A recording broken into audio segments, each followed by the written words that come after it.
All right, hold on. This is Dave Wood, and I wanted to say hello. I haven't been live for a little while. As you're joining, feel free to say hi in the comments and engage in this. I'm going to be going over some books that I read actually the month of November. It took me a little bit to get to this just because I was busy, doing stuff with my friends and working on some top secret projects that we'll be launching here shortly that hopefully are going to be able to help a lot of you make a lot of money and have some major positive changes in your life. So let me just make sure this is working. I got to go to Facebook. I think I got to put this public. It's going to take me a minute because I got to find it. It doesn't just automatically put StreamYard stuff public. Yeah, that just puts it to the friends. So let me just make that sure it's public. Click save. And then just give me a second to click some buttons on this, and then I'm going to get going. Hold on just 1 second. All right. Okay, so I have confirmed that we are live. Let me just make sure I can sound. Yes, I can hear the sound, so I gotta turn this off because I'm getting double sound in the background. So whoever just joined us, hello. Let me just go through this list real quick. I've been popping on here about once a month with this.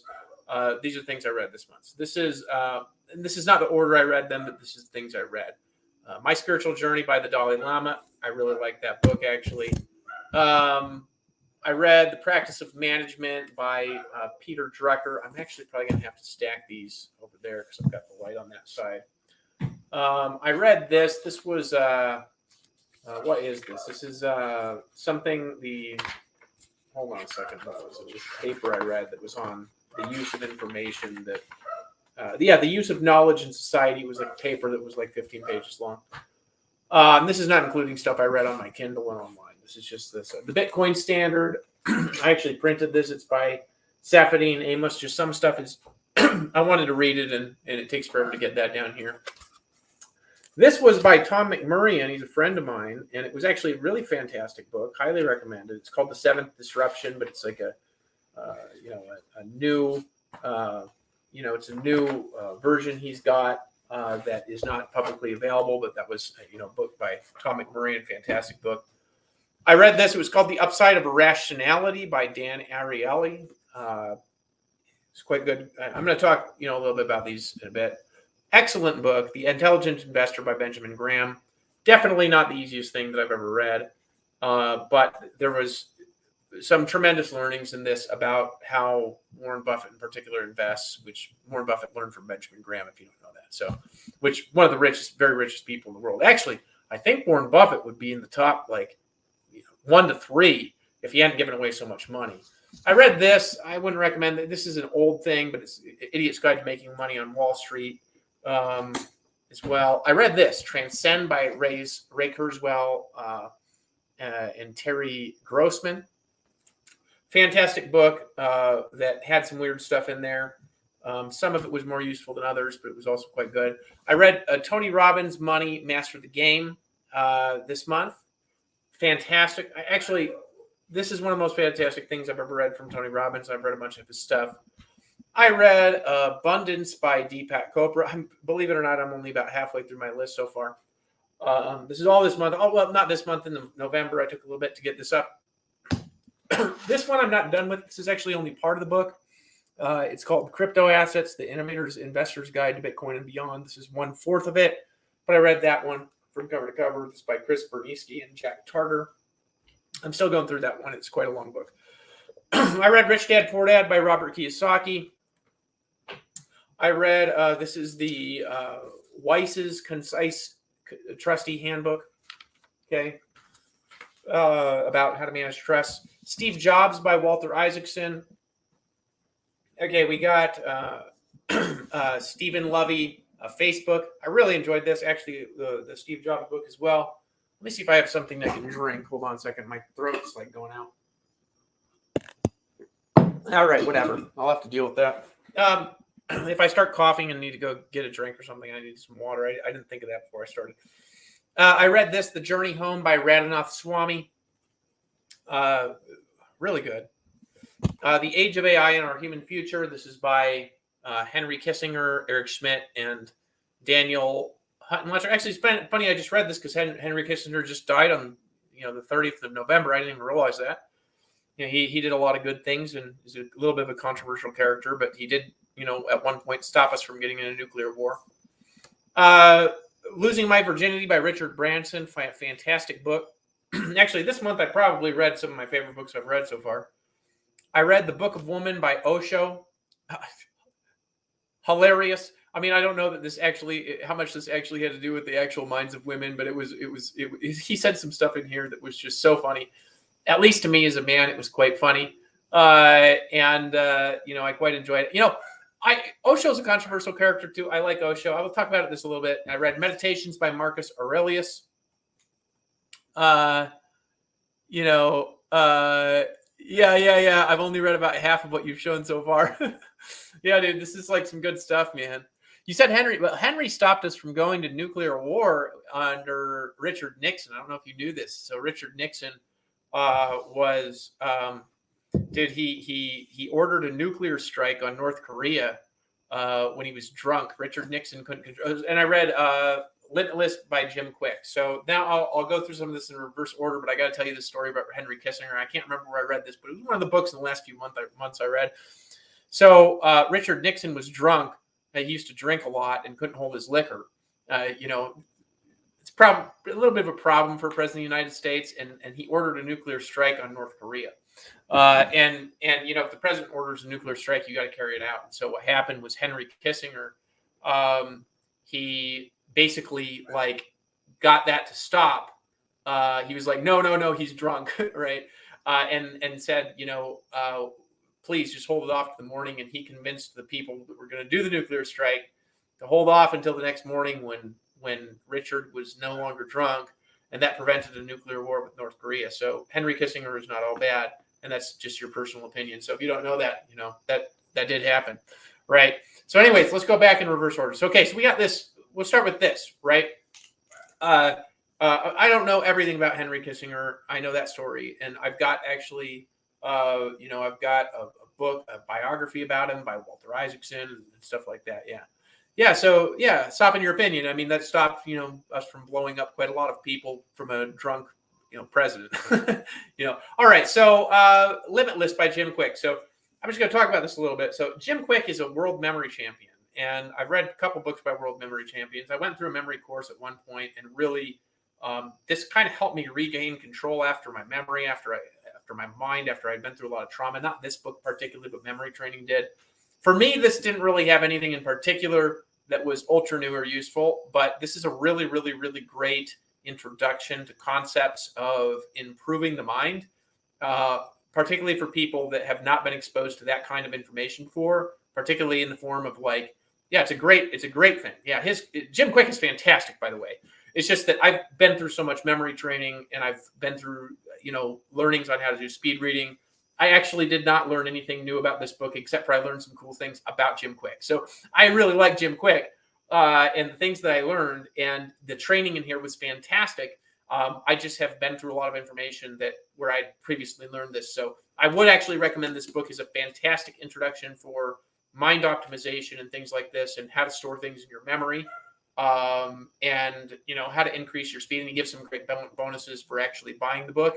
And I feel like Jim is a little bit more near and dear to my heart, after reading this. This book is actually, this is kind of like Marcus Aurelius is one of the good kings in history, and he wrote his thoughts as like a journal to himself. And it kind of is like, a Roman version of the book of Proverbs, which a lot of you have probably read in the Bible, because there's just a lot of people that read the book of Proverbs. I actually like, for example, the book of Proverbs better than I like Meditations, but this is actually just really fantastic, like really in-depth thoughts and sayings, because he wrote this so he could, dude, Jim Kwik. Yeah, see, so he says, Jim Kwik gives that tip of using your finger to speed read, right? Well, I learned that when I was like 10 years old, right? So that was an example of if you just use your finger, right? Goes back to the Jim Kwik book, right? You'll speed up your reading speed immediately by 30%, right? And if you really focus, you can almost double your speed just literally following your finger, right? But he didn't really have any any really that was that was written by Marcus Aurelius. You didn't know that? Yeah. So Marcus Aurelius, he wrote Meditations, and it just survived over the years. It was like, for some reason, this is something that survived, and so this is his thoughts as, this is the thoughts of one of the best kings in history, right? So this is an example. It's like, no longer talk at all about the kind of man that a good man ought to be, but be such, right? Be such, right? So he has like all these sayings. It's kind of like the book of Proverbs, right? Where everything that he says has some kind of significance. And he was also a voracious reader, Marcus Aurelius. Unfortunately, the Roman Empire passed, his son. I can't remember at the moment the name of his son, but his son didn't do quite so good of a job.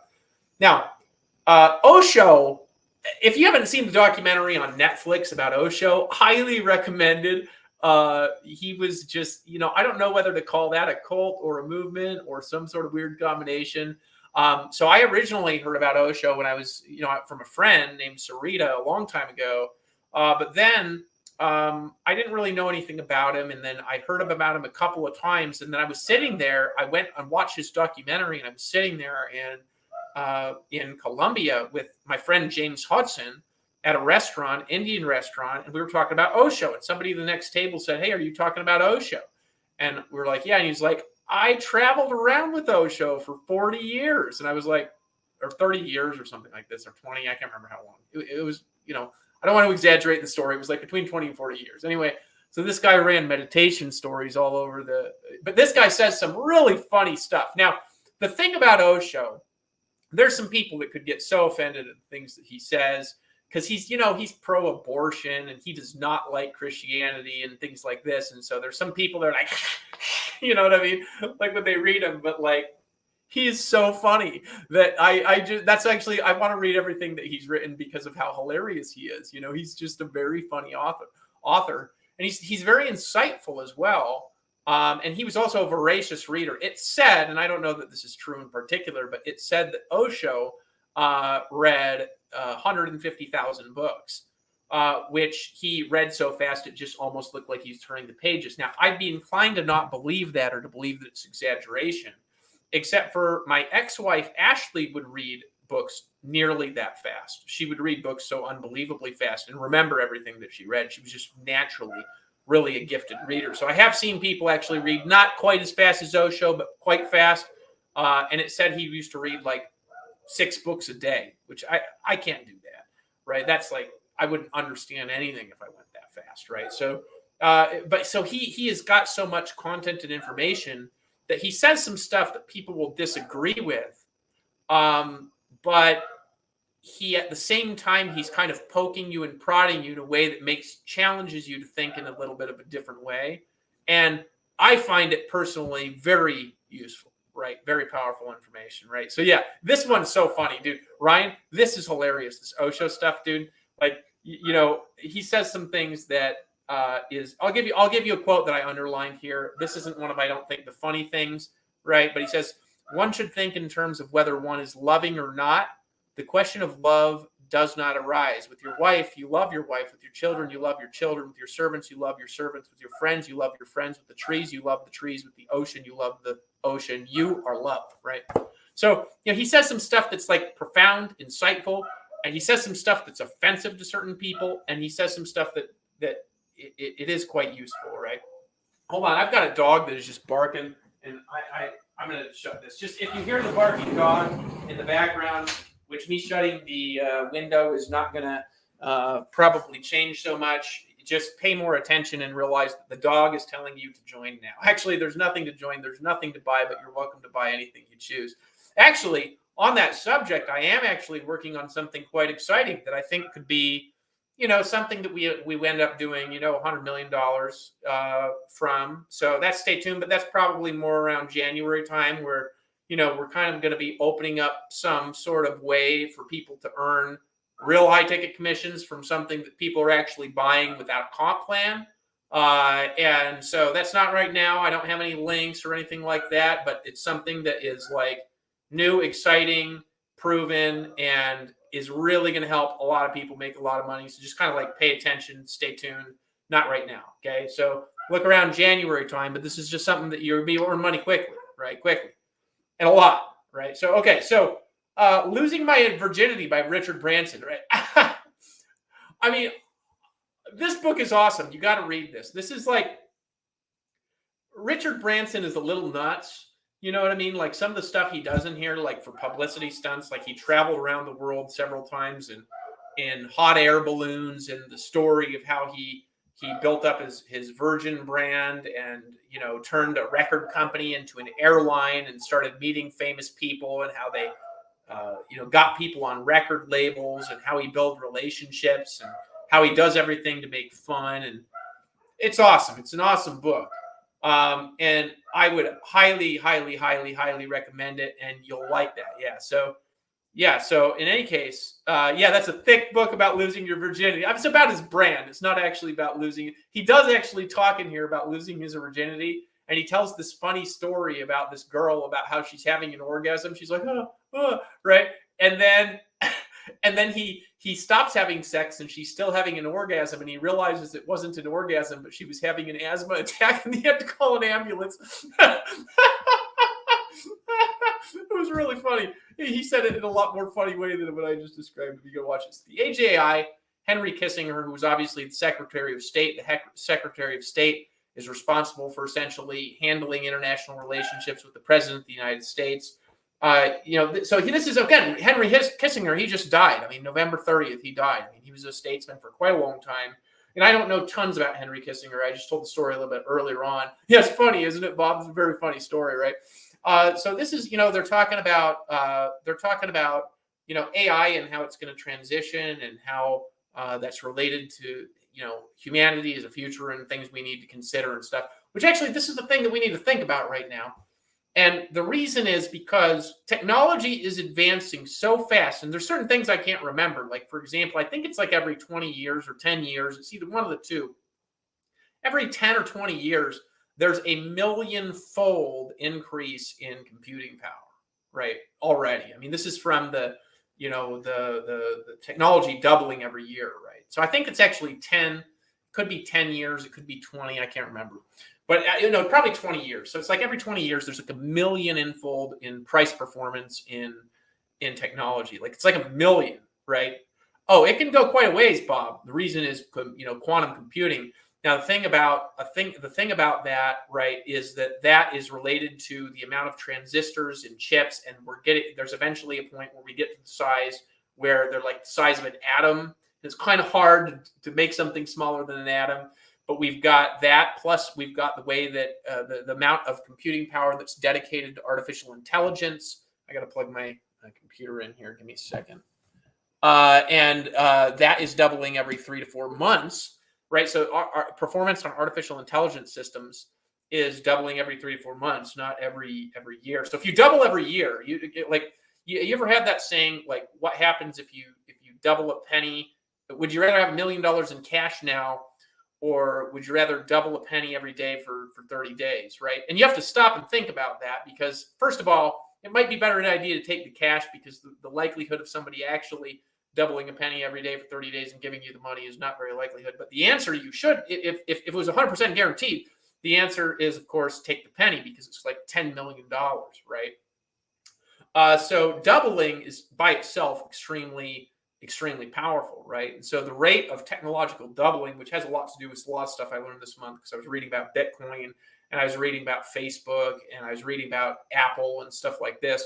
I mean, this phone is like, you got to understand, this is like 1 million times more powerful than, stuff we had in the 90s, like 1 million times. It's not, we're not like, this is not inching forward, okay? And there's a point where we're kind of like just oblivious to it because it's advancing so fast. But a doubling is this computer right now, which is so much unbelievably faster than it was 10 years ago, right, is already super outdated. My computer, I think, is from 2019, right? We've had 4 doublings in processor speed since then, right? So you combine that with AI, and then and AI is doing some stuff that's crazy. We just had this month, Sam Altman obviously got fired and then rehired over at OpenAI. And if you look up the reason for that, it was because of a project called QStar, right? So nobody really knows too much about QStar, but what we do know is that it's a program that started to develop human level reasoning, which you think ChatGPT does that, but not really, right? This is like human level reasoning from scratch on new issues, where this thing is starting to just learn how to do mathematics on its own and reason like a human with it, right? So this is Project QStar. So right around the time that they're working on that, OpenAI, Sam Altman gets laid off, and that's why there was some drama publicly where, you know, Musk and others were saying if this is related to AGI being developed, humanity should know, right? So AI, we do got to think about that. But you know, how are we going to control something that's smarter than us? The answer is really we're not, not for very long, right? So that should be an interesting change coming in the next few years. We got to think about that. The Journey Home, right, by Radhanath Swami. I tremendously enjoyed this book.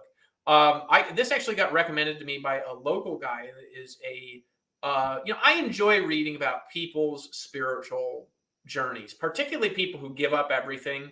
You know, I grew up in a Latter-day Saint family, who, they're commonly known as the Mormons, right? So that was my background. And then, I was born again when I was 19. So I've always believed in Jesus, from a personal standpoint. But also I get so bored with modern Christianity. I'm so unbelievably, dreadfully bored a lot of the time that it's just watching paint dry, for me, a lot of it. And I think a lot of it is because, I think that sometimes we need to go back to the personal, it's like the personal connection to divine, right? The personal connection to God. And I really enjoy this. This is a fantastic book. This guy travels to India and is traveling around with yogis and disguising himself as a local Indian so he can sneak his way into temples and stuff like that. It was just a great journey book. You know what I mean? It was a great journey book, right? Yeah, no, I like the Mormons, right? Somebody asked me, are you Mormon? And I'm like, I don't know how to actually answer that question because technically I still am. And I actually, one of my next books, I'll read the book Mormon again. I actually really like the Latter-day Saint church. I think it's much better church than a lot of the churches I've been to. I just am telling you, I get so bored by all of it. I'm very honest about this to everybody. I'm like, my eyes are glazing over and paint is drying. Well, we're all just dying of just boredom. You know what I mean? And I don't think Jesus was boring, actually. I think Jesus was actually quite awesome. Right. So we got Facebook, right? The Inside Story by Stephen Levy. So I learned a huge amount. I got to admit, I've always liked Mark Zuckerberg. There's people that say negative things about this leader and that leader and stuff like that.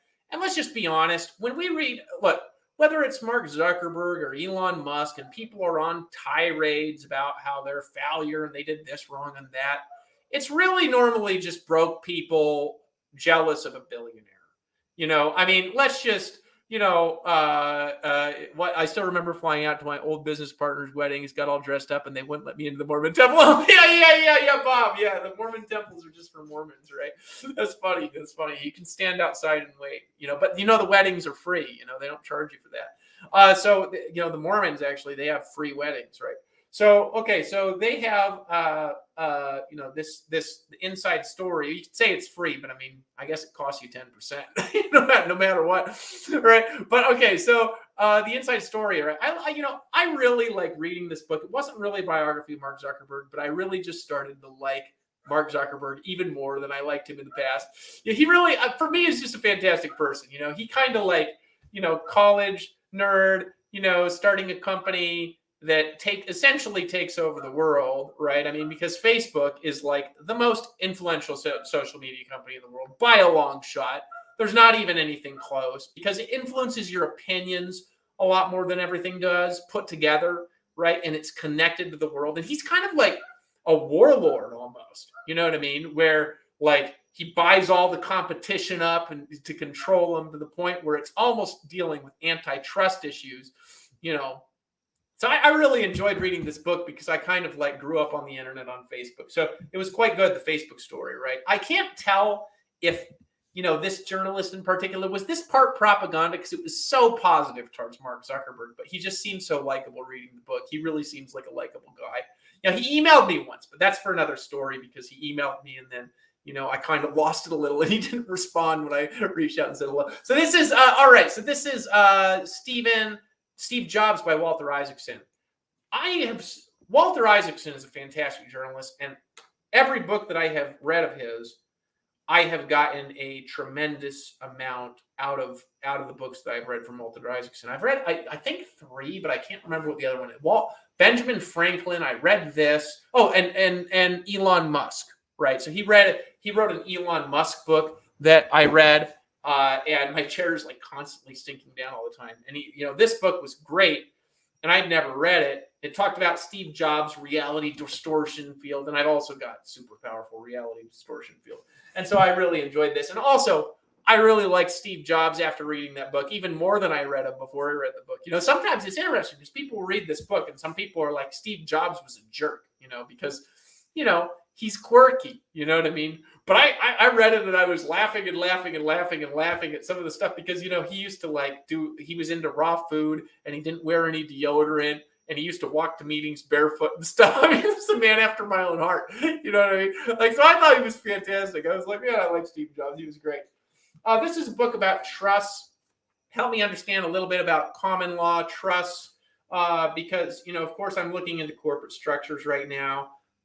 Because basically this book demonstrated how certain kinds of trusts are better than running things under normal corporations and kind of help protect you from lawsuits and stuff like that. So this is a fascinating book, but it was not easy to read at all. There's some people that either just don't know how to communicate a message in a simple way, or they try to make it difficult to understand. It's like that's their goal.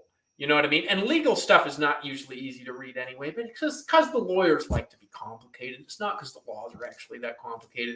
No, they are. Never mind.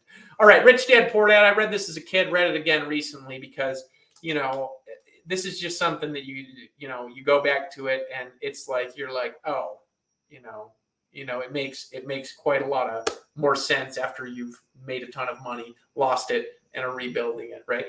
So if you ever read Rich Dad Poor Dad and then you make $1 million, go read it again, right? Or if you do $100 million in sales, go read it again. It'll make more sense, right? Crypto assets. This is something I'm going through right now.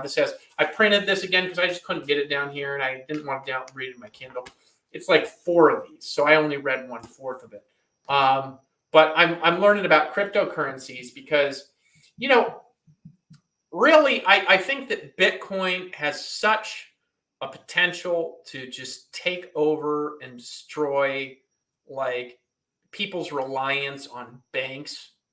And good riddance to just banks controlling the world. I mean, God, they just messed us up so bad. I mean, the banks just so screwy. The Bitcoin standard. So this book, am I going to get into this a little bit later? Yeah, I'm going to get into that later about the Bitcoin standard because this you have to read. You have to read that. I really enjoyed the books this month. This one, it's okay. This is like Deepak Chopra. One time I lived in a house and he had a farm behind it. This was good. His stuff is very easy to understand. He never references any outside stuff. It kind of comes from his own knowledge. There was some useful information into it. But it was kind of fluffy. His stuff is a little fluffy to me. I've been reading him as a kid, though, so I've got a deep fondness for Deepak Chopra. I mean, to me, his stuff does just not seem very deep.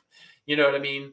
But it is simple. It's very simple to read. So this book, you got to read this. I learned a lot from reading this, and just basic stuff that I just didn't know. Because I'm trying to really learn about investing and asset management for a variety of reasons, not just myself. Well, actually, I really want to I like the investing world is the reason why. Because I think it's the best business model ever. If you compare investing to any business model, investing wins. Why? Well, there's businesses that can make a lot more money than investing faster. For example, Elon Musk made money a lot faster than Warren Buffett did, right? But here's the thing, right? Let me explain the difference. If you run a business and that's the way you make money, you're dependent on your ability to make a hot offer that connects with customers, which is something that's quite complicated and holds a lot of people back to the point where they never do anything because they're just confused on what to do. right? They're like, how do I make a hot offer that connects with customers and sell a product, right? And seriously, on a serious level, like people are just, they're like deer in the headlights with this, right? I've actually got some headlights shining in my eyes. People are like, how do I make a hot product that connects with, yeah, it blows my mind. Tony Robbins wrote this before the blockchain was even invented, right? Yeah, it's true, right? So in any case, so this is why investing beats everything, right? Is because investing is not dependent on your ability to come up with a hot idea.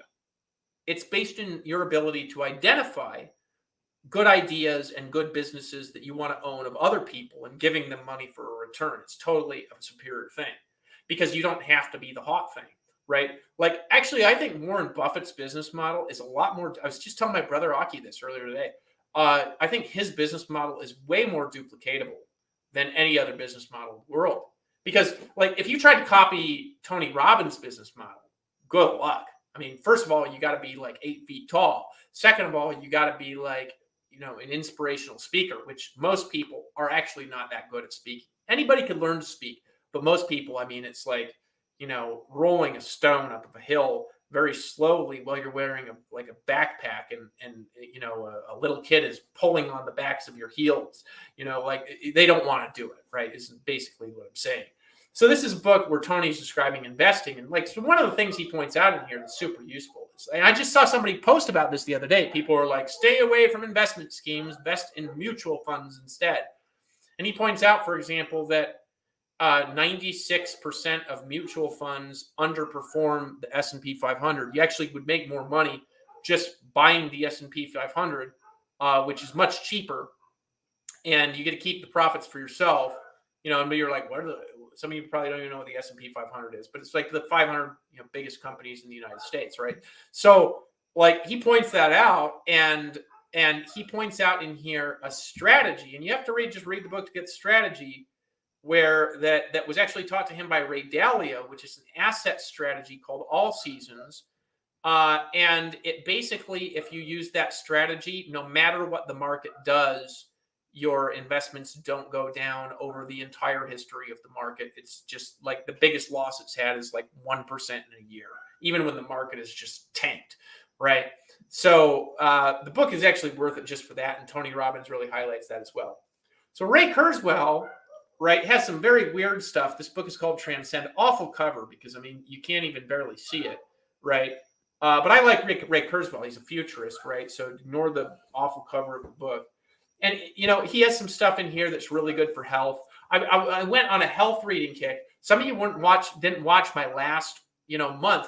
So a month ago or whatever, I had to get one of my testicles removed. I got diagnosed with testicular cancer, right? Came out of the blue. My testicles starts hurting, right? You're like, this is a private thing. I don't care. I'll just tell the truth about what happened. So my testicles hurt, and I'm like, why is my freaking testicle hurting? So anyway, I went to the hospital.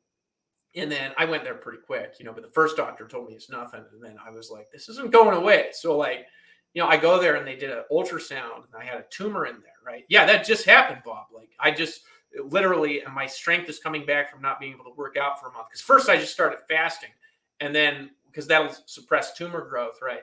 And then, so it starts I start fasting, and then, I was like, right. So then I started looking up alternative stuff. I read a bunch of cancer books and stuff like this. This is the other month. Right. And then eventually they just said, the alternative doctors plus the doctors, they're like, just remove it. You know what I mean? All right. So anyway, I was reading this alternative health stuff where they're talking about living forever and whatever, but like some of the stuff he says in there is real wild. Like, he says like by like 2034 and stuff like this, we're going to have like nanobots in our blood and like linked with our brain and, all sorts of stuff that's just so wild.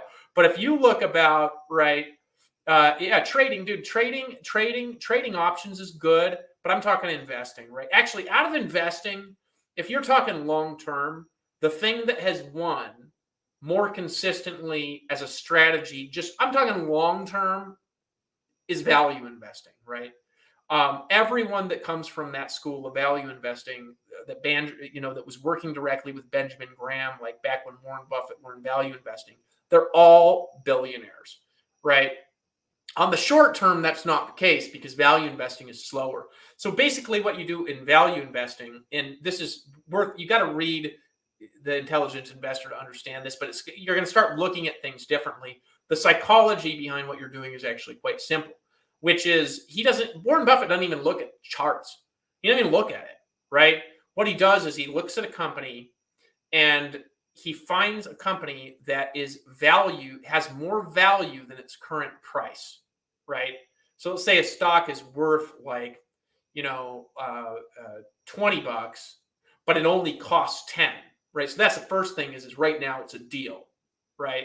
And right now this is hard to do because he's got a lot of money he's investing. So I think that Berkshire Hathaway, dude, you could just invest in Berkshire Hathaway and beat the S&P 500. I mean, but Warren Buffett is about to die and all. So I don't know that this is necessarily the best idea. But they have just, it's gone up by 22% a year. You look at just the history of that thing. It just goes up 22% a year, like every year, right? So like, how's he doing that? Well, the way he's doing that is that he looks at, okay, is this company worth more than it costs, right? That's number one. And then he says, is this a business that I would want to own if I owned the business, right? And then he looks at the owners and it's like, are these people that I would want to be business partners with owning this business, right? And then he looks at the products and the market, make sure he understands it. And then he asks like, is this something that is franchisable? Because if you look at Apple, Berkshire Hathaway owns a lot of Apple, right?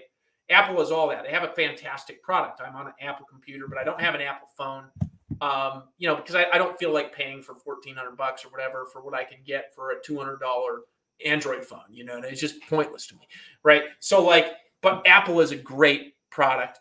Apple computers are fantastic computers. They're simple to use, right? You learn all about that if you read this Steve Jobs biography, for example, about why Apple is awesome, because Steve Jobs was obsessed with detail the same way Elon Musk is. Like every detail he's obsessed with, right? So they have a great product. They're also franchisable. They have all these stores that open up where people rush into the stores and they buy the product. So, he bought that at a time when the stock cost less than it was actually worth. Right. And then look at all the financial mechanics and the funding. That's the basics of what Warren Buffett does. And he says, well, when does he sell it? He basically doesn't. He just holds on to it. Right. He doesn't look at the up and down. He's not in the daily charts. He's not gambling. He just looks for more companies that are great buying opportunities. And he goes in and then sometimes he does sell if there's a good reason to sell.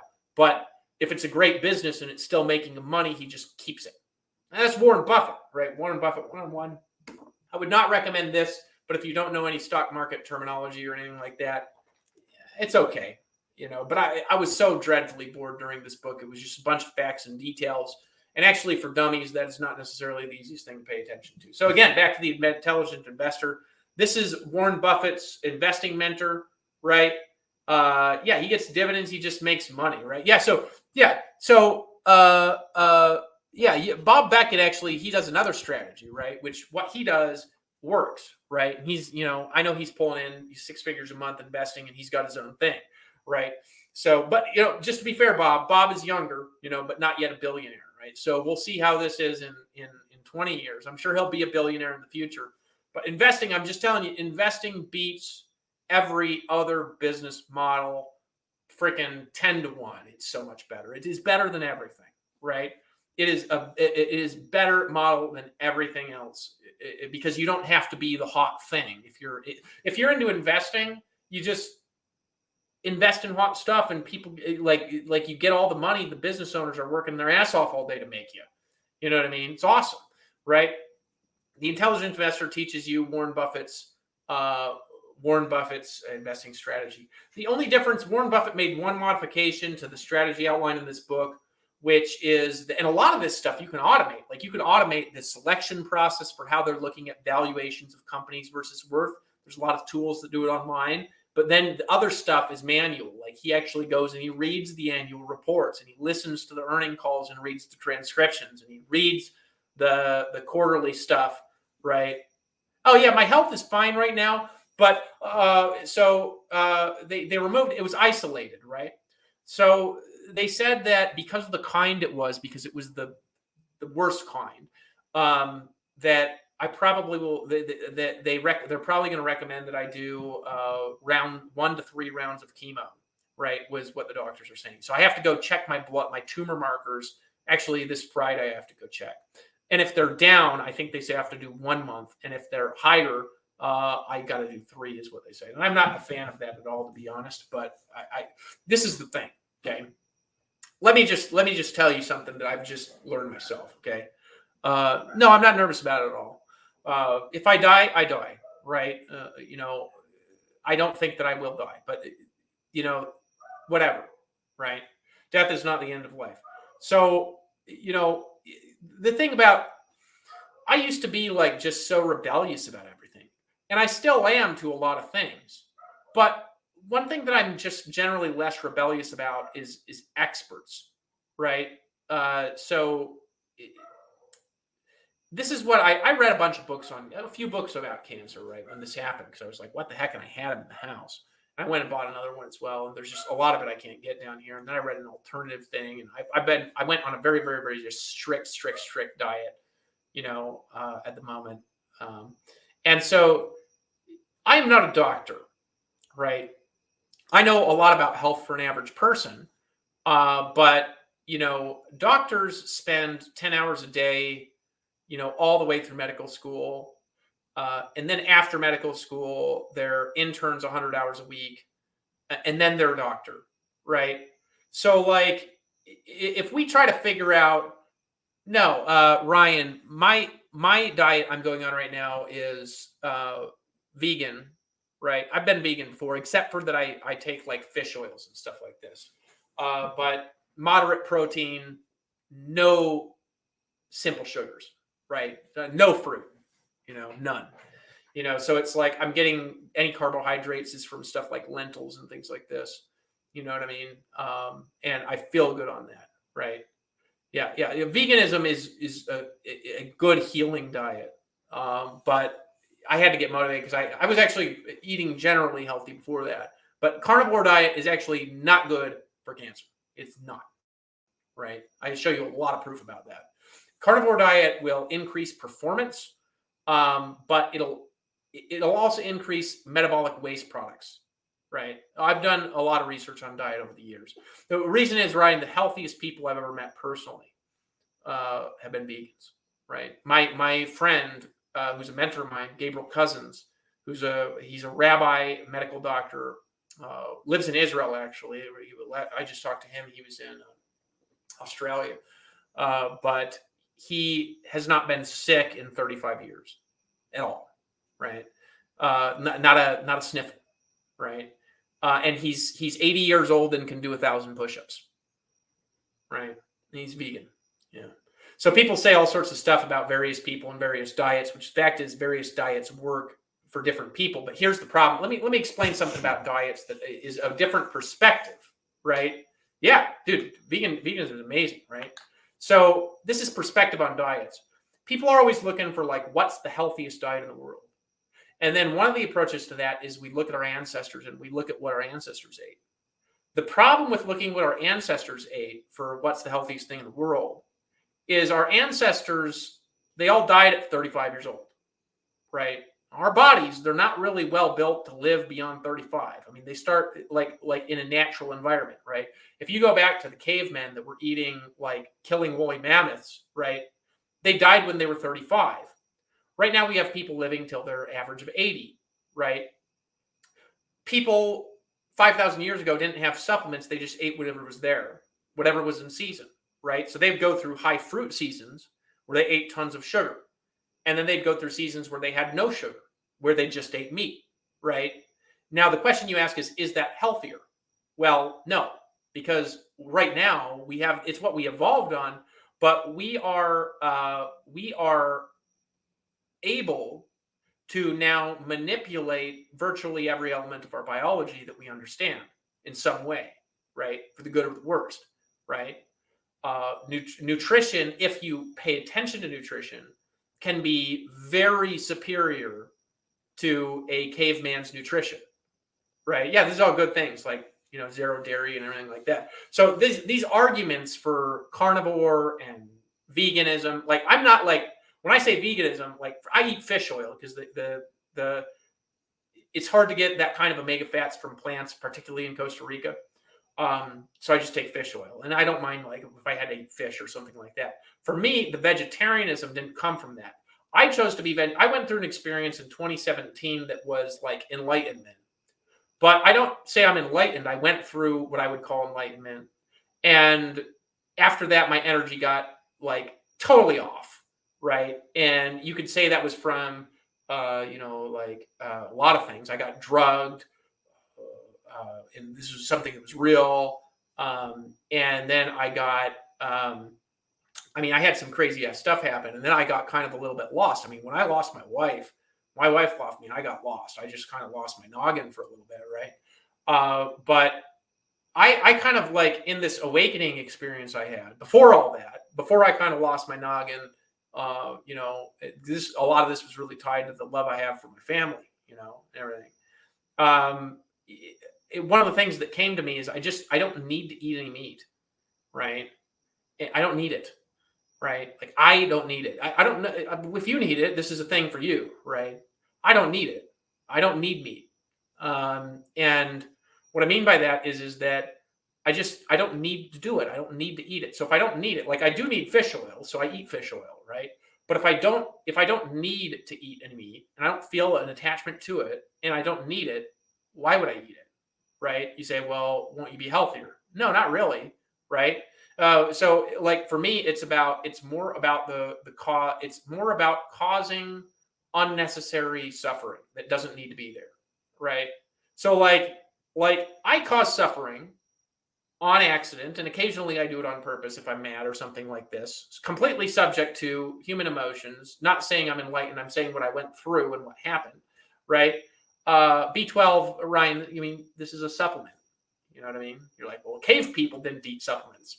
Cave people died at 35. You know what I mean? Like these arguments, they all go in loops. You know what I mean? The vegetarians talk about how long our intestines are, and then the meat eaters talk about B12, and it just goes in a crazy circle in the end, where people are trying to prove an agenda that they're doing for themselves versus measuring, what's best. These people did not live a long time, our ancestors. We look at the fossil records; they all died when they're 35 years old. They weren't living to be centenarians. Right? There were some centenarians in every age of the world, the people that were very unique in unique areas that lived a long time in the blue zones and things like this. But even if you look at them, they ate carbohydrates, they ate meat usually, and they ate mostly vegetables, right? So, people have all sorts of arguments for all sorts of things. The problem with diet advice is it's coming from people that did not spend 10 hours a day just studying that. The best measured person ever in the world, probably as far as diet goes, is Brian Johnson on YouTube. Brian is vegan, but he is being measured. He's spending $3 million a year to stop himself from aging. He's actually got a book. It's available for free on his website called Don't Die. I downloaded it, but I haven't read it yet. Yeah, good to see you, Sean. Right. So, feel free to come back and watch later if you feel like it. Right. So he has reversed his biological age by a lot of his age markers are to 18-year-old level, right? Some of them are down to 35 years old. He's 49 now, I believe, right? So here's the thing about this, though, right, is it's proven. You can see the measurements in his blood and his biology, right? You can see all of his measurements, and you can see his biomarkers. He's scanning every element of his biology, and his age is actually reversed. And he actually has slowed his aging down to 80% slower than an 18-year-old ages. And he's 49 years old, right? Now, that's not from a vegan diet. He takes 150 supplements a day. But here's the thing. You say, well, what did the caveman eat? It's like, well, a caveman couldn't take supplements, right? So how can we connect, right? Like a caveman lived according to the seasons. If it was cold, he killed bears, right? If it was warm, he picked fruits from the trees, constantly running for his life, right? We have a lot of the psychology from cavemen still, but we live in a place, and I would argue that we're meant to do this, right? The thing that sets human beings apart is not that, like, oh, we need to go back to our natural environment. No, this is not what sets humans apart. What sets human beings apart is that we can actually completely alter our environment, right? That's actually what's different about us. You know what I mean? We can change every element of our environment, actually now including our genetics. I think we got to be careful about that, but I'm not somebody for banning genetic testing, because we're playing God. It's like, well, if God didn't intend us to make genetic testing, he wouldn't have made us smart enough to do it, right? If he didn't, you say, well, God created the universe. I believe that. Okay, if he didn't intend us to mess with reality, he wouldn't have made us smart enough to mess with it, and we are smart enough. So obviously, this is something that's a gift of ours that we think should be used wisely, right? That's my opinion on it. Take it or leave it, right? So okay, so this was. Did I already say that? Did I mention this one? This is this thing by Tom McMurrian, right? So my friend, Tom McMurrian, he was an Empower Network guy years ago. He owns a company. It's called databank.me. And, he's always talked to me about crypto.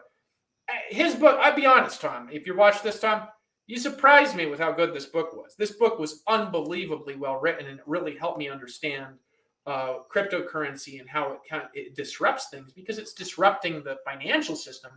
And we need our financial system disrupted. I'll tell you that. You say, why? Because the banks, they're stealing your money. Jordan Peterson, one of my heroes. Thank you, Bob. I appreciate that. Right? The banks, they're stealing our money, right? The government's stealing your money. You say, what do you mean the government's stealing your money? If you leave your money in a bank account, right, you lose 6-7% a year, right? Your money goes backwards at exponential pace. Right, you'll lose so you take the rule of 72, which is you divide a percentage by 72, and you get the doubling period, right, or the halving period in this case. It's the halving period, I believe, is different math than the doubling. I'm not sure about that. I'm not a mathematician. I'm teaching myself math sometimes this next year. But the thing is about you're essentially halving your spending ability every 10 years or so.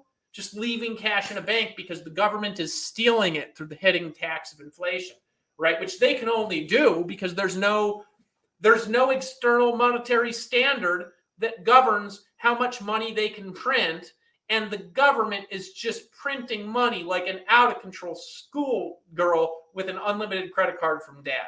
I mean, if you give it a teenage girl, right, and this could be a boy too, but girls are just different with spending money. I mean, sorry, girls, right? You give her an unlimited credit card from dad, and she's 13, and she sees a diamond necklace she likes, she's going to buy it. You know what I mean? The government, there is nobody, and a beautiful woman cannot be compared to the big, gigantic, fat government. Excuse me. At least the woman is beautiful, right? The government they just steal your money through taxes, and we don't need income taxes. The government is just a monster. They're just monsters. You know what I mean? It's just like a giant cash-eating monster. It's like, people are like, you got to pay your fair share of taxes. You give it to Uncle Sam. And it's like, do people even realize that income taxes didn't even exist in the Kingdom of England, that we threw the Tea Party off the boats, to take them? We went to the Revolutionary War because we're mad about taxation without representation, right? Throwing the tea off the boats for like a 1% excise tax on tea that was being shipped over, and here's the thing, right? You're like, well, why is that significant? Because now the government, they just print money to tax you. They tax you up to 35%, and we're like, the rich need to pay more taxes. And it's like, no, we need to shrink the government, man, and stop blowing money on nothing. I actually came up with this really interesting strategy the other day that I could fix that system, maybe, but I really don't know that anything could fix it, to be honest. I think that there's a very good chance it's just doomed. But I did come up with something the other day. I don't know that I want to talk about it because I don't know if the math is right, but it was an interesting idea that I borrowed from something the Mormon Church did. So the Mormon Church, let me explain something they did with money that was really interesting. So let's take religion out of this, okay? So in the late 90s, the Mormon Church was more struggling financially, okay? They had money because a lot of people in the church paid tithing. The Mormons pay tithing, right? So the Mormon Church has a lot of money, right?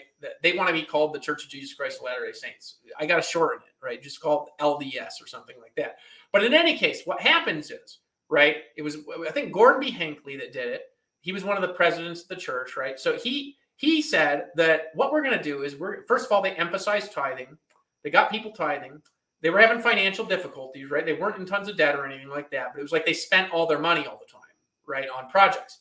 So what they did was they took 17% of the tithing money, right? Thanks, Ryan, I appreciate that. And they decided to put that into investments the church would have, right? So since 1999, the Mormon Church has accumulated over $150 billion in investment assets from that, right? So now, because of that, now, whether you're Mormon or not, or religious or not, or like this idea or not, it really worked, right? To where now they make more money from investments than the entire tithing revenue of the church. And they have a lot of tithing revenue, like $7 billion a year or something like that. It's like night and day, the difference, right? And I was thinking, what if the government did that and they just took like freaking 17% of the tax revenue and they put it into investments? Well, what would happen is if they even had like reasonable portfolio management in like basically about 20 years, they would be making more money from investments than the entire tax revenue. And then you could take the tax revenue and pay off the debt, which at that point, if we don't increase the debt, would end up paying off the debt. The current amount of tax revenue, it would take about 8 years, right? If we took the entire tax revenue and paid off the debt. And then what it could do is wipe out income taxes, do a 10% excise tax on purchases, and then just use that to buy assets like gold that then back the currency. And what would happen is then your currency would continuously get more valuable. That everything would be reduced to a 10% excise tax, and everything in the entire government would just be paid for from investments. And then if you invested in the government by sending the money, they would give you a return. That was my solution the other day for fixing the government. Okay, so in any case, the upside of irrationality, right? Maybe I'll write a book about that one day, but say, no, I don't want to be the president of the United States anymore. They put those in jail, right? So, so in any case, right, they want to, it's crazy what they're doing, Bob, because it's just ridiculous, right? We had a better monetary system in the 1800s than we have today, right? Do you know, and this is getting into, so this is just about the benefit of irrationality. I don't need to talk about that because I wasn't particularly excited about it, but it was a good book. Okay, so the Bitcoin standard, required reading material. You must read the Bitcoin standard. If nothing else, even if it's not for the Bitcoin, the first half of this book, right, goes through, it's one of the best presented economic histories that you will ever read. And I've read a lot of economic history, and politicians are not motivated. That's the thing that messes up politicians. They would just want to spend all the money. I think we should get rid of politicians, because I think that AI and computer systems could do this much better than the politicians. And then at the end, you have a single person at the top making yes/no decisions on collective things that are coming through that are checked and balanced by technology. It's way better, right? So in any case, I'll go on that in another way, but that's like another whole discussion about like how do we actually fix the world government. I actually do have somewhat of a broken solution for that. That's maybe less broken, but still not complete. So I'm still working on that. But give me 1,000 books and maybe I'll figure it out, right? If I ever figure it out, I'll write a book about it. Okay. As of right now, I have not figured it out. And there's too much stuff that's broken. Okay. So the Bitcoin standard though. Okay. So here's the problem is you are losing money if your money is in the bank.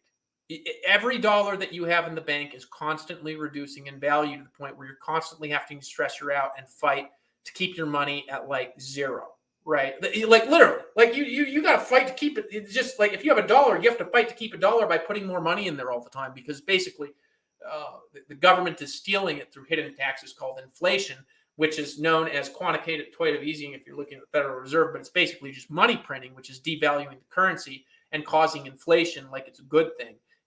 Came from this crazy economics called Keynesian economics, which is just nutso, right? It doesn't make any sense at all. It never did, never will. And it's just basically, driving you to the ground. So this explains that in a really good way. It also explains how Bitcoin could fit into this and solve our problems by, making the money backed in Bitcoin, which he thinks could work as good, maybe better than gold. I don't know about that.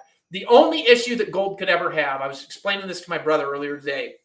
You say gold is basically going to go up, and it doesn't really go up so much. It slightly outpaces inflation, right? Because it's so hard to mine and the population is increasing quite quick. So it's generally becoming more valuable. It does this much better than silver does for a variety of reasons, right? So gold has always been the historical best standard for money, where you could leave your money in a bank for 100 years. If we're in a gold standard, in 100 years, your money is, if you've earned any interest, it's gone up. And if you haven't earned any interest, right, then you still have the whole entire value of it, right?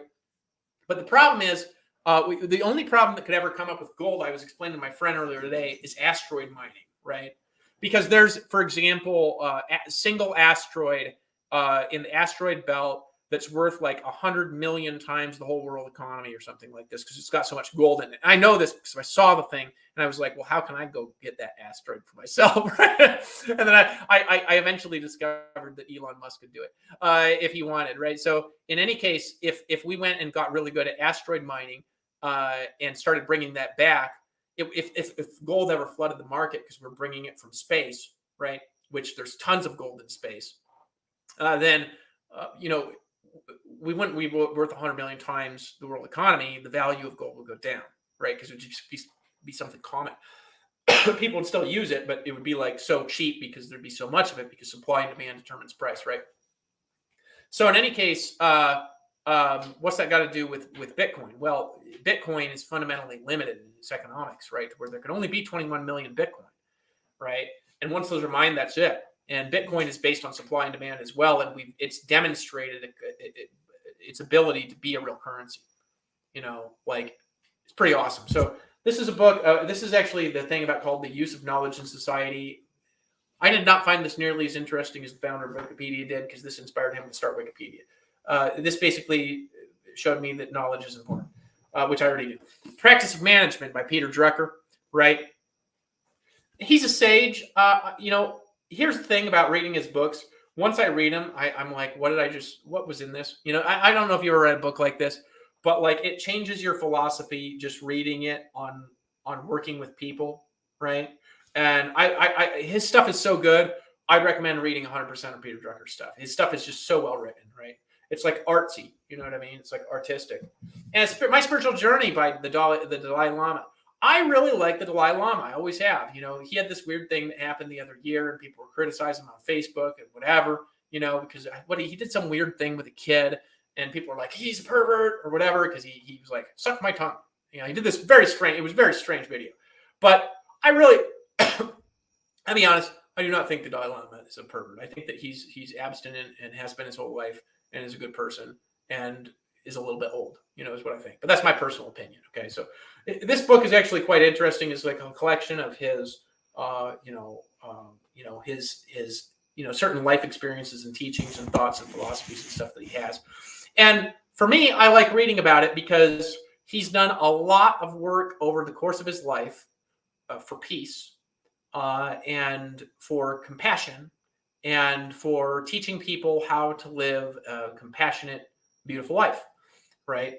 And so I want to read his stuff because it really is interesting. And there's some other interesting stuff in here. Like, for example, this whole thing about like reincarnation, for example, right? Like, people argue about like what happens in the afterlife. And here's the truth. And I hate to break this to anybody watching this. There is no proof that anybody can have of any definitive thing that happens in the afterlife. The only thing that you can say with what happens in the afterlife, if you're wondering like what really happens, is you can trust what somebody else said about it one time, right? So a Christian, they take biblical approach and they believe in the Bible, and then the Hindus generally believe in reincarnation, right? Right. So if we talk about that though, I'm kind of a strong believer in both. I've always believed in Jesus. I was born again when I was 19. And I believe in reincarnation. The reason is because at one point I remembered a bunch of past lives. This happened the first time in 2015, right? Where I had experience remembering it, right? So, but the interesting thing about this, right, is the Tibetans have these complex processes for identifying the next Dalai Lama. And they go and they find him, right? And the Dalai Lama gives a clue. Like, when I die, I'm going to turn my head the direction of my next incarnation or something like this. And then, he croaks or whatever. And then they go start looking in that direction. So the current one, right? I don't even remember his real name, to be honest. But, I always just call him the Dalai Lama because that's what everybody calls him. But they found him when he was like a little kid, and he was speaking languages that he never learned. And he walked, the Tibetan monks walked up to him, and he walked up to him and said their names. You know what I mean? When he was like 5 years old or something like this, So there is some weird phenomenon in India particularly around people that practice a lot of meditation surrounding reincarnation. And I actually think that it happens. I do, right? You say, how does it work? I don't have a particular desire to go into a long, spiel about the spiritual universe, right? But I think that it's a very interesting phenomenon. But here's what I think that there is proof of, if you're wondering, like, what really happens after we die. First of all, I always think that it's a good thing to trust in Jesus. I've always believed in Jesus, right? So you can believe you can believe your pastor. I'm not a person who takes a pastor or a church or an organization and puts them in the same place as Jesus, right? Like, I like Jesus a lot better than I like churches, right? Because I think that churches have they've transitioned from experiencing the nature of God, and then how they live to just believing, and that's kind of what the whole doctrine has changed into that. And I think that it's somewhat weak, you know what I mean, in some regard. So I get so bored with it, and I go to church, I go to two churches, I go to the Latter-day Saint Church, not every week because I get so bored with it. I told you that. I'm very honest about this. I think that they could make it significantly more interesting. They just don't. And I go to a born-again Christian church just down the road with my great friend and pastor that's down there. He does a fantastic job. He's built some mega churches and everything like that. He's a friend and he's a mentor of mine and everything like this. And he would tremendously disagree, with some of the stuff that I say, obviously, because this is not boring for everybody. Some people find it tremendously interesting, But Jesus was far more interesting than any church is, right? So, generally people are like, what happens in the afterlife? And it's like, everybody that doesn't do this is going to hell forever. And it's like, excuse me. I mean, let's just hold on.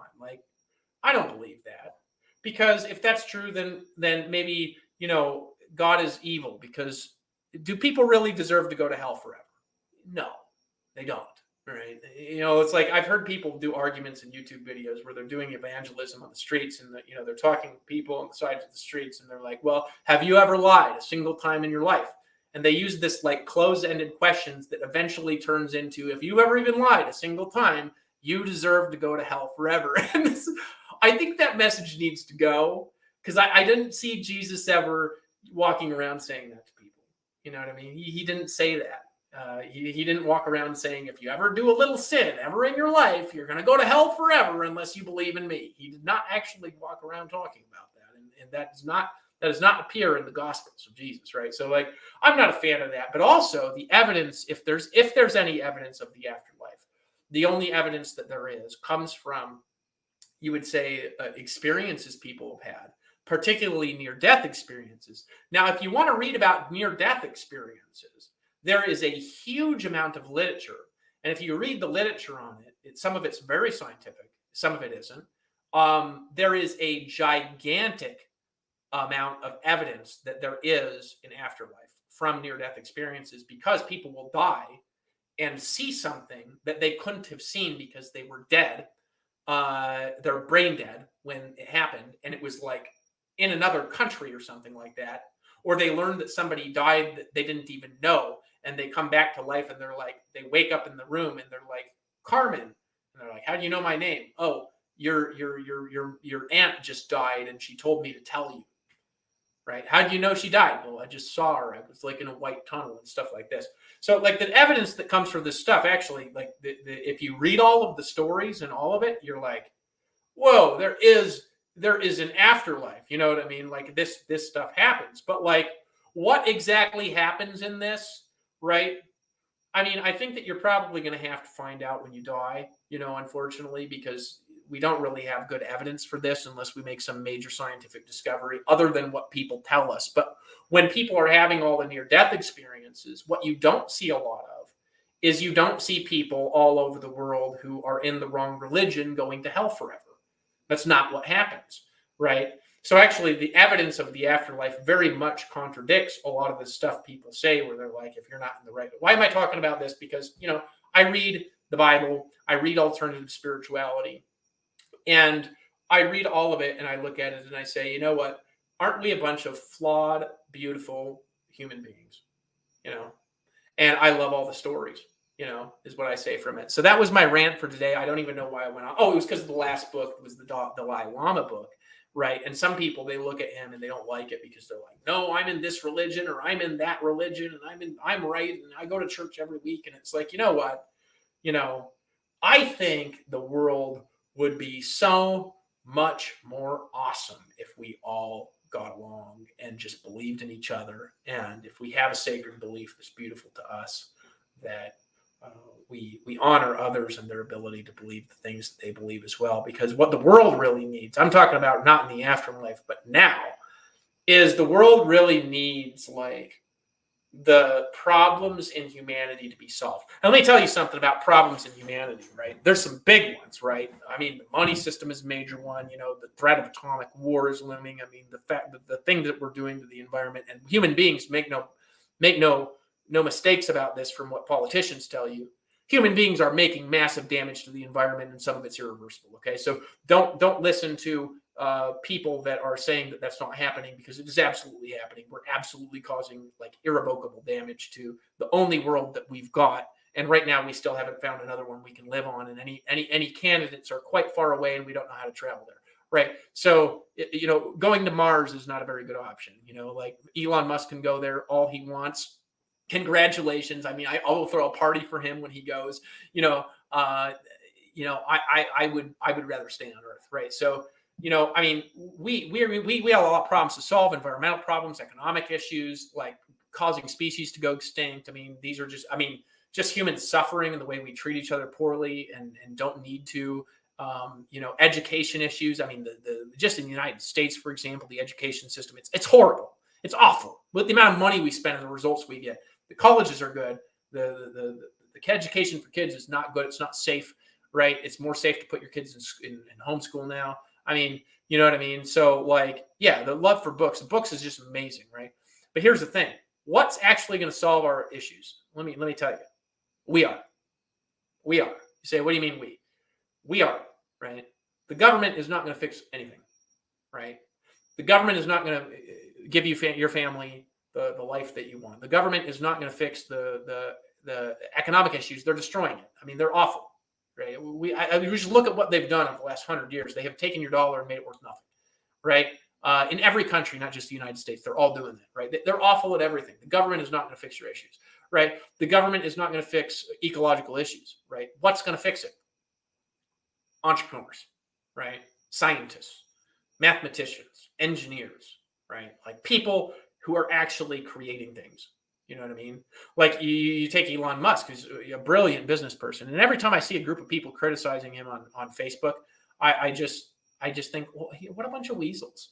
If you have a criticism that's legitimate, it's one thing if it's well thought out. Okay, I'm not saying to not criticize somebody that like does something evil or something like that, but it's like it's not that. It's just they're all attacking him like crabs in a bucket, like because they're jealous because he's just conquered life, in a lot of ways, but not in every way. I mean, it's not like you might not want the relationships he's got because they're nuts, right? But he really actually has just really done well financially, but look at what he did. He sees a problem, right?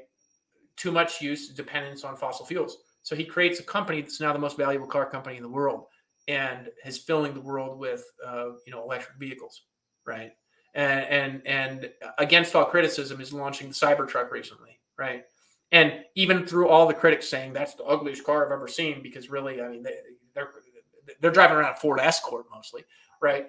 I mean, that thing is like sold out. I mean, people are so excited about that thing. But he's got now a truck coming out that's like an electric vehicle. He's got solar panels being installed in homes, right? Entrepreneurs are who is fixing the world, not the government, right? The government just seems to damage things. The who fixes the world is the entrepreneurs, right? We need to restrain the government, right? Restrain them from going to unnecessary wars. Restrain them from stealing our money and overprinting the money. Restrain them from blowing all the money that we give them on nonsense and never being wise with it. Restrain them from corruption, right? The government needs to be restrained. They do not need to fix things. They can't fix things. They're horrible at it.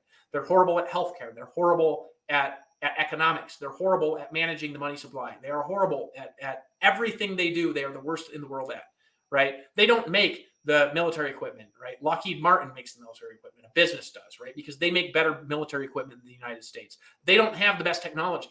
Google has far better internet, artificial intelligence. Google and ChatGPT, the government, like when we take like artificial intelligence technology, the government to try to tell them, hey, this needs to be regulated. The senators are like, what's artificial intelligence? You know, can we tax it? I mean, like they don't know they don't know what to do, right? They don't know what to do other than tax you and legal and like freaking, like attack you with freaking laws. You know what I mean? Let's make another law about it. Let's make another law about it. They don't know what to do, right? So who's going to fix the world? It's actually entrepreneurs, right? It's you, right? It's the dreamers of the world. It's the people that rise up and they say, hey, we're going to rise up. We're going to do something awesome. I was on here like way longer than I intended on being here. I intended on being here for like 15 minutes because I was going to read some more tonight. I'm currently reading the 48 Laws of Power. Hold on. So that was my done stacking the books again. So I'm currently reading this. This is my fourth book this month already in May. All right. Or December, May. Right. So, all right. So this book here, the 48 Laws of Power, right, is I used to read this. I tried to go through this one before and I couldn't years ago because I was like, it's like evil or something. But now I have a different view on it because this was like the handbook of people that really mess with me, right? This is like their life. This is the way they live, So without understanding, without wisdom, it makes your life weak in key areas that you can't afford to be weak, right? So regardless of whether you're like identifying victims and attacking them and destroying them totally, like, he's talking about like politicians and things that have happened in history with people. It's like, you got to understand a big percentage of the world, they're like exactly like these people, right? So if you don't understand who they are, then what happens is that you might suffer the consequences of naivety, right? You might suffer the consequences of naivety. And naivety has severe consequences, right? Like naivety can cause you to be totally destroyed in your life. And this is not a good thing, right? The other thing is that realizing that you are who you are because of what's inside. You can change that at any time, but it takes time. You got to understand something, that it took you a long time to be the way that you are, right? It took millions of years, you could say, of evolution, or you could say just lots of, procreation over the ancestry. Some of you don't believe in evolution. I don't have nothing wrong with evolution. There's a lot of time that went into making you the way that you are, right? In addition to that, in your life, you have all the learnings that you formed over your entire life. You've either got your laziness or you've got your hard work, for example. You've got your philosophies and you've got your ideas. You've got the things that you're excited about and the decisions that you've made, both the good decisions and the things that you've done that aren't so good, perhaps. And in order to change, you got to change what's in there, right? You could do that. Everything that you ever need is right out there. If you want to learn to be a manager, that's right there. If you want to learn how to be more powerful, power. You want to learn to be more spiritual, you can read about the Dalai Lama. You could pick up the Bible. You know what I mean? You could go and study from the great sages and the wise people in India, right? So just keep all these things in mind. You don't have to agree with anything that I say in particular, but keep looking, because I do have some things that we're working on here that can make you a lot of money. It's not all finalized yet. We're working on some details that are key and important, and so this will be coming out perhaps in January. I'm looking at, but I gotta talk to people, and we gotta finish putting together the moving parts. But I'm looking at helping people to make some money, if that's okay with everybody. Because I think that ultimately, at the end of the day, money can't buy you love, but it's the next best thing. I'm just joking, man. I'm joking. I just came up with that now. I thought that was a great way to end. Like they say that money doesn't buy happiness, which is not actually true, because people are significantly happier when they have money. Just after a certain amount of money, it doesn't really make any impact, right? Like Charlie Munger, who just passed away, God bless his soul, or may rest in peace. Fantastic business leader, billionaire. He was known for saying that like having too big of a house might lower your happiness, right? He just lived in the same house like Warren Buffett. They're allergic to, not worry about bills, right? Not having fights in your relationship that are connected to the lack of money for basic necessities, because this is an issue, right? Because women in particular are attracted to providers, right? This is in our natural heritage. Because you say, why is that? Well, you go back through our entire history, right? Women have always born children, and when they're pregnant and having the children, and raising the children, they really have time for nothing else. It really is a full-time job. So kudos to all the beautiful mothers in the world who raised us, of course, because without any mothers, there's none of us. And the thing about that is that they need providers as men. So obviously, like a lot of times, men will get this misconception with women. It's like all they want is money. Well, money is the representation of our ability to provide, right? So yeah, lack of money causes massive fights, massive issues, breakups, right? All sorts of stuff. So if you can make more money, then life gets more smooth. And if you make a decision that you're just going to conquer that area of your life in some regard, it doesn't have to be, a millionaire or a billionaire, but why not? If you can be rich, why be poor, right? Like, why would you do that to yourself? You say, well, I'm going to do a spiritual quest. Okay, fantastic. Then sell everything, have no money, no bank accounts, except for, the money that you use to go to India or wherever you're doing your spiritual quest. Throw your cell phone in the trash, right? Shave your head and go live in an ashram, right? And actually go and give up everything, right? But if that's not you, all right, that's something different, because that is a decision. That is like, I'm giving up the world, the way of the world, and I am taking a spiritual path, right? I totally respect that, like more than the people with money, right? Okay, I respect that, because it's like, I would not do that, right? I'm not interested in that. I might do that for 6 months, or something like that. That might be fine. But like, okay, if you're not doing that, then don't pretend that being broke is more spiritual or holy in some way, because it's actually not, right? Especially if you have the ability to be more, to do more, to have more, and you're just frustrated. And so you're using excuses, which is most of the time what's actually going on. It's just excuses, right? It's excuses because why are you making the excuses? You're not making the excuses to not take action. You're making the excuses because you feel bad about yourself, right? And hey, I've been in places in my life where I felt bad about myself, and this happens, right? But don't mistake feeling bad about yourself for actually being a good reason to be in your position, because you're in the position from the decisions you've made in the past. And if you want to be in a different position in the future, as long as no accident happens to you or no catastrophic loss, right? This is actually in your hands. If you're not educated, you can get educated. You say, I can't afford it. Today you can get a college education for free. You just have to look, right? There's places online you can get degrees for free if you need college education, right? If you need to learn, which I don't really think you need a college education. I never had one, right? But this in some ways did hold me back. But the reality is that if you need to learn stuff, I mean, like, I just went through 1, 2, 3, 4, 5, 6, 7, 8, 9, 10, 11, 12, 13, 14, 15, 16, 17, 18, 19, 20, 21 books last month, right?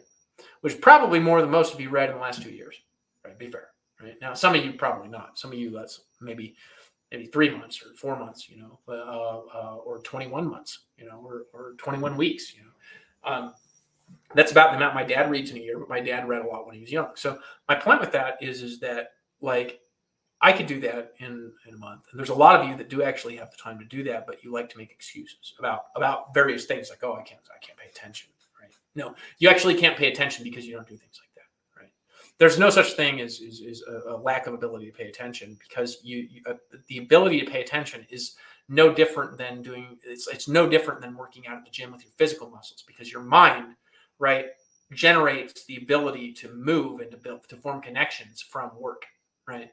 So if your mind is lazy for a very long time, then you lose the ability to pay attention, right? But if you simply pay attention through a very concerted effort over a short period of time, you then gain the ability to pay attention, and you won't find yourself saying things like, I'm distracted, right? Like I used to say about myself all the time. I'm like never distracted anymore, barely, right? So I am. I get distracted, but it's like barely ever, right? It's rare, right?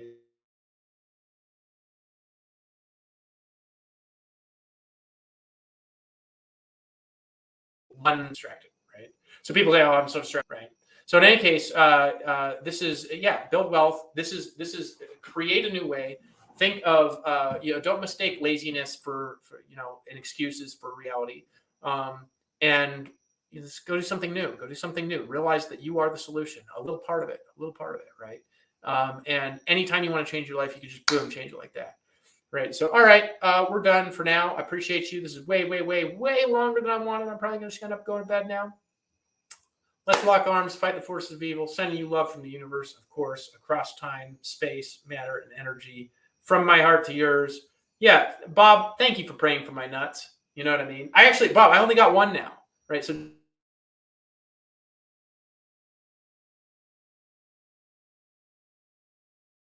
you missed me talking about that. My internet's going in and out, so I got to go anyway. But it's actually like I can't say my balls now. It's like my ball. You know what I mean? Like, I got to come up with a name, a funny name for that, right? So, anyways, yeah, appreciate you, Manny. Appreciate you.